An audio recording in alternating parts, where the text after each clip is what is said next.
ప్రియమైన సహోదరీ సహోదరులకు ప్రభువు పేరిట వందనాలు. మీకు మీ కుటుంబానికి యేసుక్రీస్తు యొద్ద నుండి దీవెనలు ఆశీర్వాదములు మెండుగా కలుగునుగాక. ఈరోజు యేసుక్రీస్తు యొద్ద నుండి మీకు బంగారు మాట, దేవుని వాగ్దానము. సామెతల గ్రంథము 1వ అధ్యాయము 8వ వచనము. నా కుమారుడా, నీ తండ్రి ఉపదేశము ఆలకింపుము, నీ తల్లి చెప్పు బోధను త్రోసివేయకుము. My son, hear the instruction of thy father, and forsake not the law of the mother. దేవునికి స్తోత్రము కలుగునుగాక. నీ తల్లి తండ్రి మాటను నీవు తోసివేయొద్దని ప్రభు ఈరోజు మాట్లాడుతున్నాడు. తల్లి తండ్రి ఈ లోకంలో మనకి ఎంతో విలువైన వారు. తల్లి లేనిదే తండ్రి లేనిదే మనం ఈ లోకాన్ని చూడట్లేదు.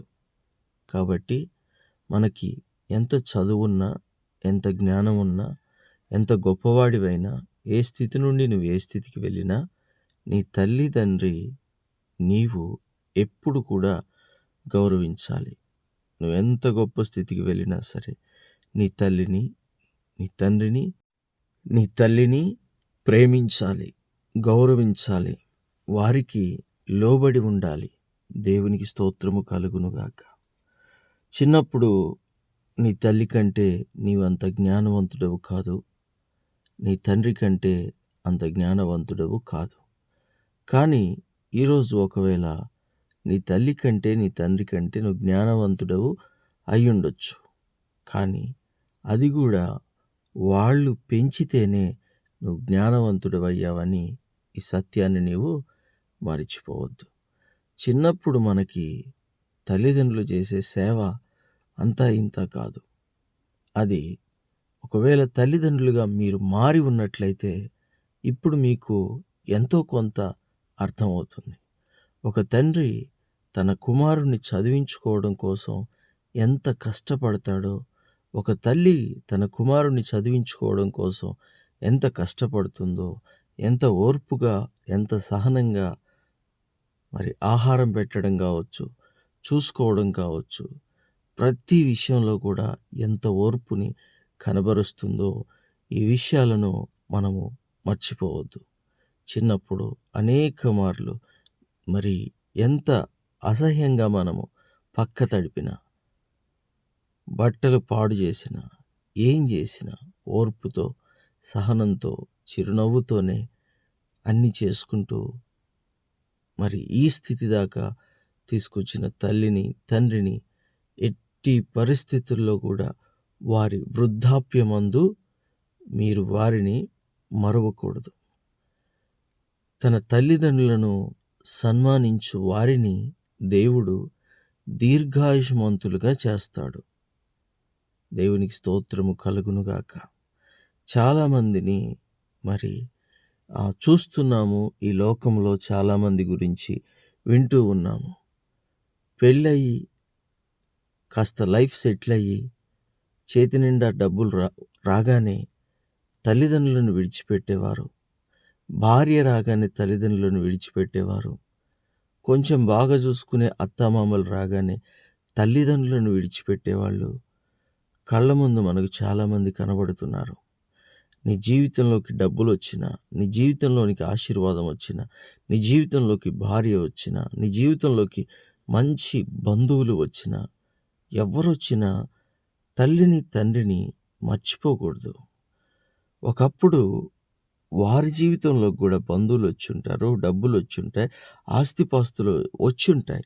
కానీ అలాంటప్పుడు కూడా వారు తన రెక్కల కిందనే మిమ్మల్ని కాచి కాపాడి పెంచి పెద్దవారిని చేసి బలపరిచారు. ఈరోజు మీరు పెద్దవారయ్యారు.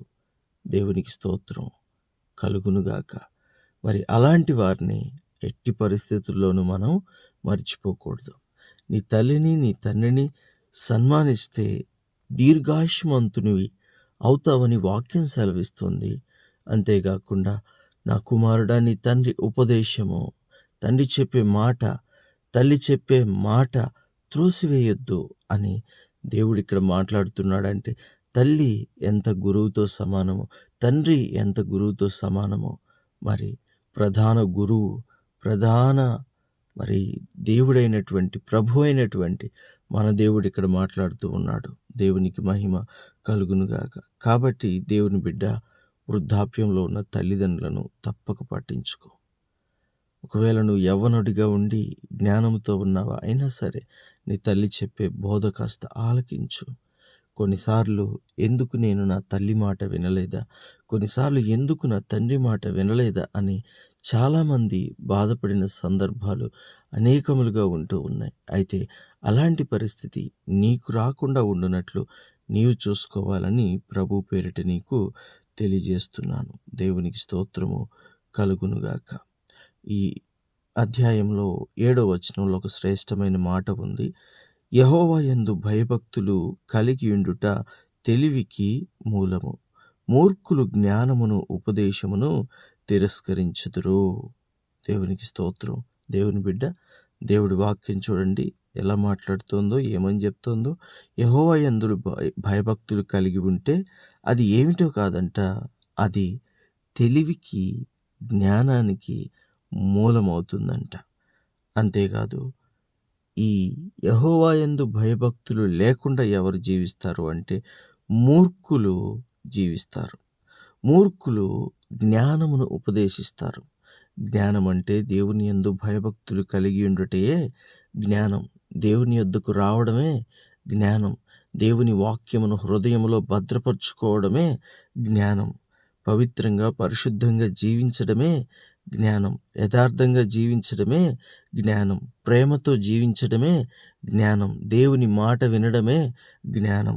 ఇవేవి కూడా లేకుండా ఎవడు జీవిస్తాడు అంటే మూర్ఖుడు జీవిస్తాడు. కానీ యెహోవా యందు భయభక్తులు కలిగిన వాడు అన్నీ కలిగి జీవిస్తాడు. అదే అతని యొక్క తెలివికి మూలమవుతుంది. దేవునికి మహిమ కలుగునుగాక. నా కుమారుడా, నీ తండ్రి ఉపదేశము ఆలకింపుము, నీ తల్లి చెప్పు బోధను త్రోసివేయకుము. అవి నీ తలకు సొగసైన మాలికయు, నీ కంఠమునకు ఆహారమునై ఉన్నది. నా కుమారుడా, పాపులు నిన్ను ప్రేరేపింపగా ఒప్పుకుము. మాతో కూడా రమ్ము, మనము ప్రాణము తీయుటకై పొంచియుందుము. నిర్దోషి అయిన ఒకరిని పట్టుకొనుటకు దాగియుందుము. పాతాళము మనుషులను మృంగివేయునట్లు వారిని జీవముతోనే మృంగివేయుదము. సమాధిలోనికి దిగువారు మింగబడినట్లు వారు పూర్ణ బలముతో నుండగా మనము వారిని మృంగివేయుదము. రమ్మో అని వారు చెప్పునప్పుడు ఒప్పకుము. దేవునికి స్తోత్రం. నిజమే, కొంతమంది ఇలాగే పిలుస్తారు కొందరిని. రా, ఆ పని చేద్దాం, రా ఈ పని చేద్దాం. ఏం పని? దొంగతనాలు చేద్దాం, ఇంకా వ్యభిచారాలు చేద్దాం, ఇంకా దోచుకుందాం, పంచుకుందాం అని చాలామంది పిలిచేవారు ఉంటారు. అయితే దేవుడు అంటున్నాడు, అలాంటి వారి జోలికి నీవు వెళ్ళకుము. అసలు వారి మాటను నీవు ఆలకించకుము. మంచి సొత్తులు మనకు దొరుకుతాయి, పంచుకుందాం రా అని వారు పిలుస్తారు. నీవు వారి మాట వినకూడదు, వారితో కూడా ఒప్పందాలు చేసుకోకూడదు. దేవుని బిడ్డ, చెడ్డవారికి నువ్వు ఎంత దూరంగా ఉంటే నీ జీవితం అంత బాగుంటుంది. తల్లిదండ్రులు చెప్పేది ఏమిటి? కొన్నిసార్లు చెడ్డ స్నేహితులతో తిరగొద్దని చెప్తారు, చెడ్డ ప్రవర్తన కలిగిన వారితో తిరగొద్దని చెప్తారు. అదే తండ్రి ఉపదేశము, అదే తల్లి ఉపదేశము మనలో వినేవారు ఎంతమంది? దేవునికి స్తోత్రం. వింటే నువ్వు బాగుపడతావు, వింటే నువ్వు దీవించబడతావు, వింటే నువ్వు ఆశీర్వదించబడతావు. కాబట్టి తల్లి తండ్రి మాట వినండి. దేవుని మాట విన్నదానితో సమానం. దేవునికి మహిమ కలుగునుగాక. చిన్న ప్రార్థన. తండ్రి, మీకు వందనాలు, దేవా, స్తోత్రాలు. అయ్యా ప్రభువా, ఇంతవరకు తల్లిదండ్రుల మాట వినకుండా ఎవరైనా ఇష్టం వచ్చినట్లుగా జీవిస్తూ ఉంటే వారిని మొదటిగా క్షమించండి, మన్నించండి తండ్రి. అలాగే కుమారుడిగా, కుమార్తెగా ఉన్న ప్రతి ఒక్కరు కూడా తల్లిదండ్రులను ప్రేమించాలి, వారి మాటను గౌరవించాలి, వారికి లోబడి జీవించాలి. అలాంటి మంచి మనసు ఇక్కడ ఉన్న ప్రతి ఒక్కరికి దయచేయండి తండ్రి. నీ కృపలో ఈ చిన్న బిడ్డలుగా ఉన్నవారిని, పెద్ద బిడ్డలుగా ఉన్నవారిని, వివాహమైన వారిని, పెద్దవారిని, తల్లిదండ్రులు కలిగి ఉన్నవారి అందరినీ కూడా జ్ఞాపకం చేసుకోండి. తల్లిదండ్రులను జ్ఞాపకం చేసుకోండి.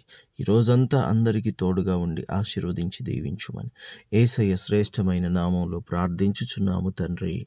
Amen, amen, amen.